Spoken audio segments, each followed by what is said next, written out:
Hi, welcome to my home. My name is Kathy, and in today's video we're going to do something a little bit different, and I'm going to give you the first garden tour of 2022.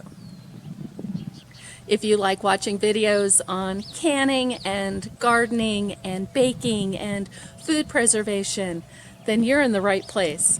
So please subscribe to my channel and hit that bell icon to be notified each time I put out a new video. And before we get started, be sure to hit that like button too.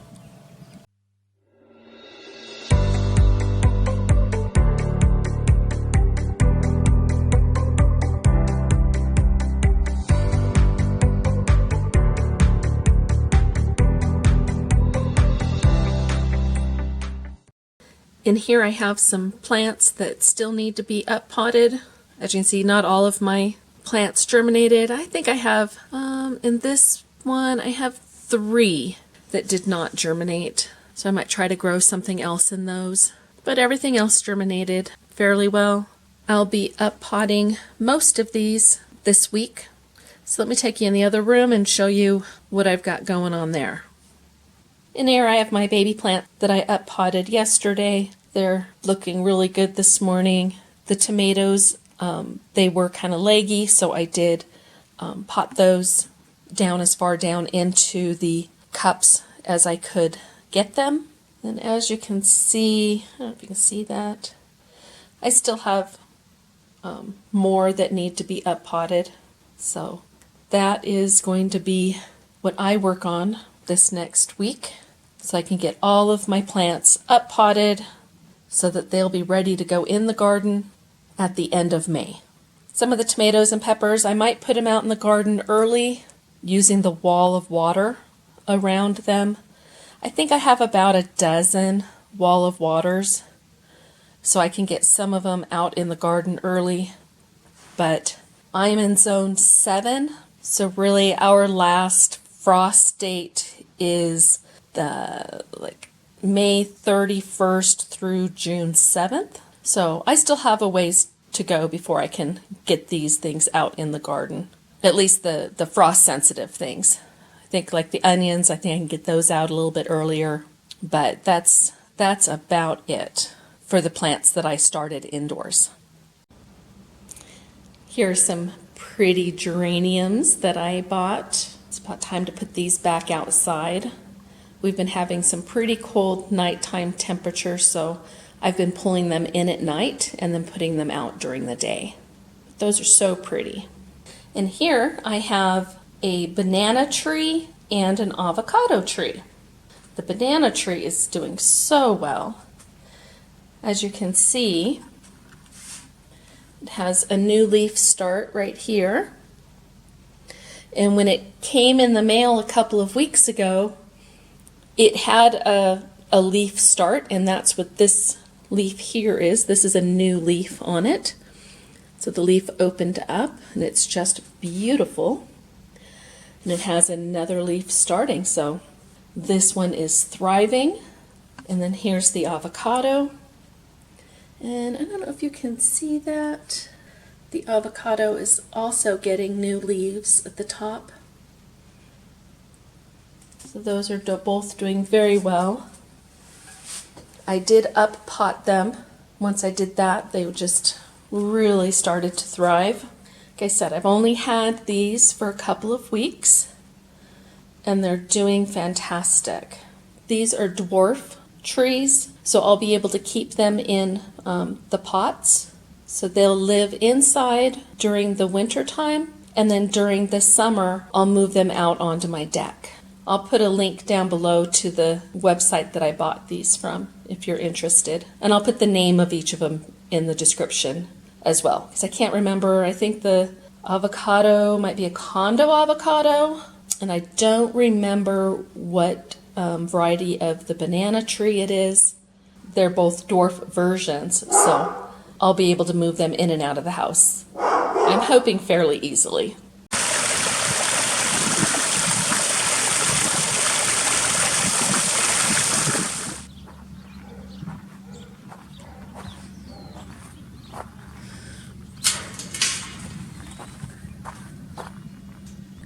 This is my garden area. It's not very big. I have this first raised bed we put in 2 years ago. So this will be my third season using this raised bed. And it is 4 feet by either 20 or 25 feet. I can't remember which. And then these next 2 beds, those I built at the beginning of last season. So this will be my second year using those beds. And then I also use planters. So I have those 3 planters there. This year my garden is extended into this area. So I do have some pots started. I will be adding more pots to this area. Back here in the garden area, I do want to put in a potting bench and a sitting bench. And I have plenty of room for that back here. I do have some cleanup to do, as you can tell. But those are the 2 things I do want to add to my garden this year. And I also need to figure out a different watering system. Last year, for the last 2 years, I used the PVC piping that you see that's on the ground.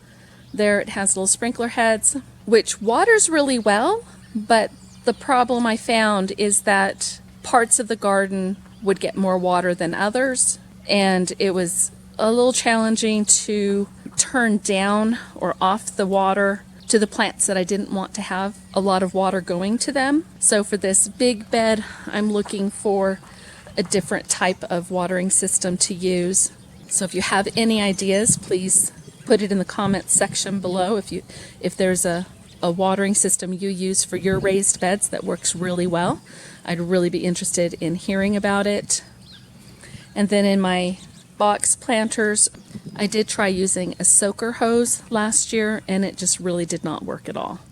So, I mean, those are easy enough to water by hand, but if I can set the whole thing up on an automatic watering system, it makes it so much easier.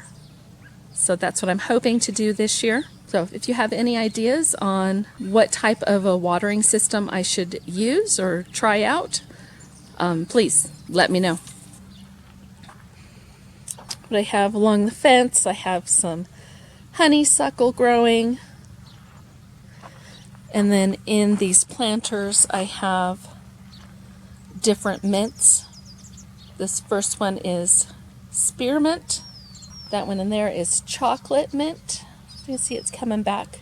Then I have strawberry mint and orange mint. And then just a regular mint in that one. In that pot it was some parsley. Last year, or the year before last, it did overwinter in my garden bed.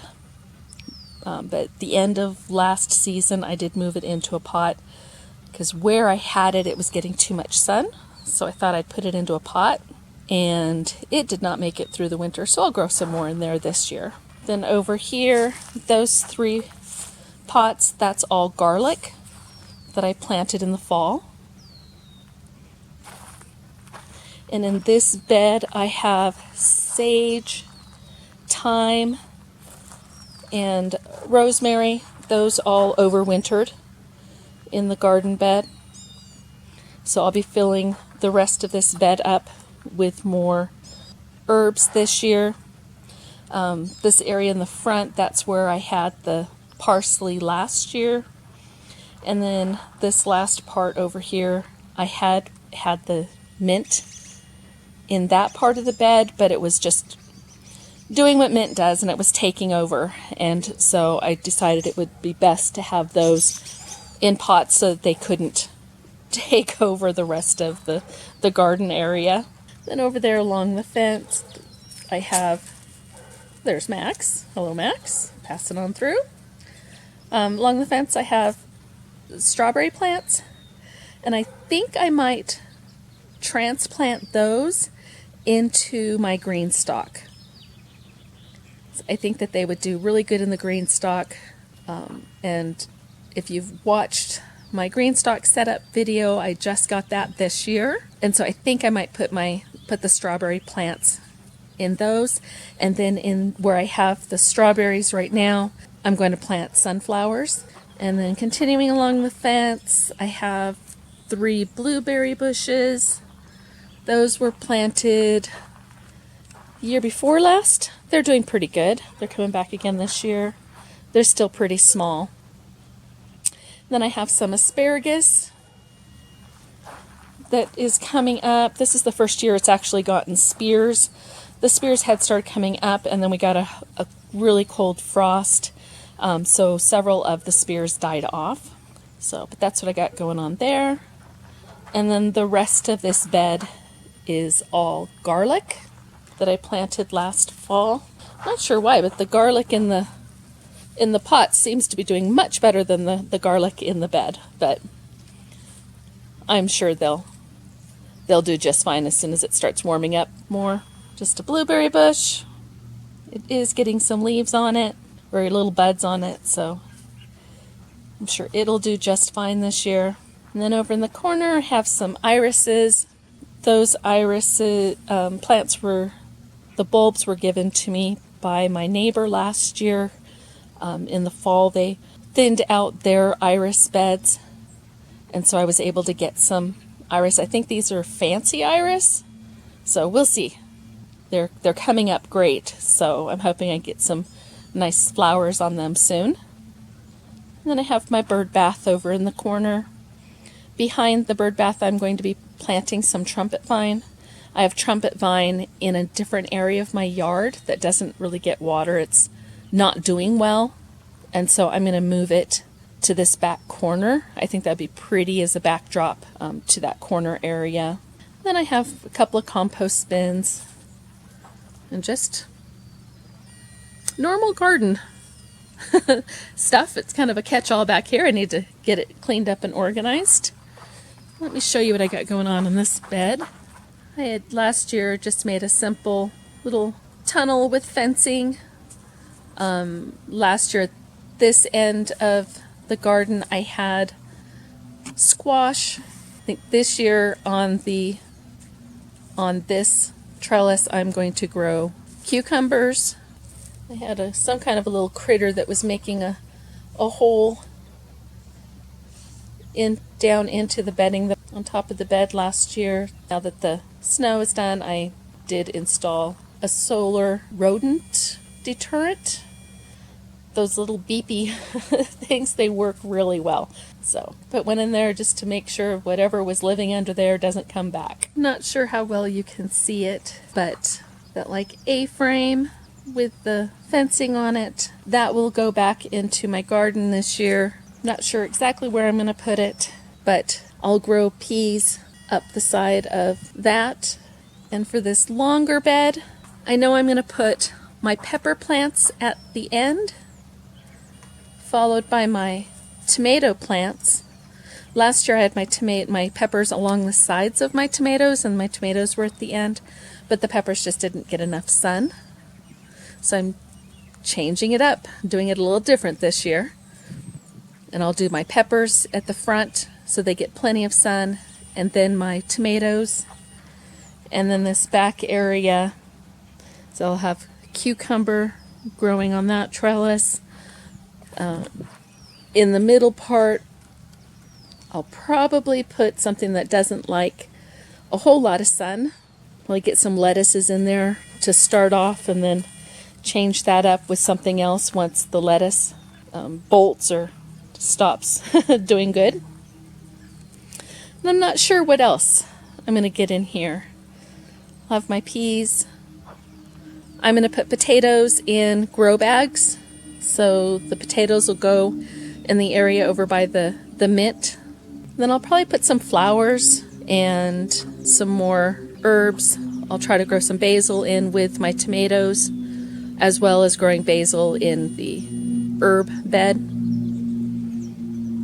But that is it for my garden area. As you can see, it's not a very big area, yet using the square foot method, I am able to grow quite a bit of food in here. And I do have options for expanding, more tubs. maybe some more box planters. I'm not sure yet. But each year I learn a little bit more about how things grow in my area and at this new house. We've only been at this house since the fall of 2019, so I don't have a lot of experience growing here, but each year I'm learning a little bit more and figuring it out, and that's what it's all about. Each year we just try to learn the lessons from the prior year and do it a little bit different, hoping that we get better results. I hope you liked today's video. If you did, please be sure to give it a thumbs up. And if you're not already subscribed to my channel, please be sure to subscribe and hit that bell icon to be notified each time I put out a new video. Well, until next time, I hope you have an amazing day, and we'll see you on the next video. Bye now.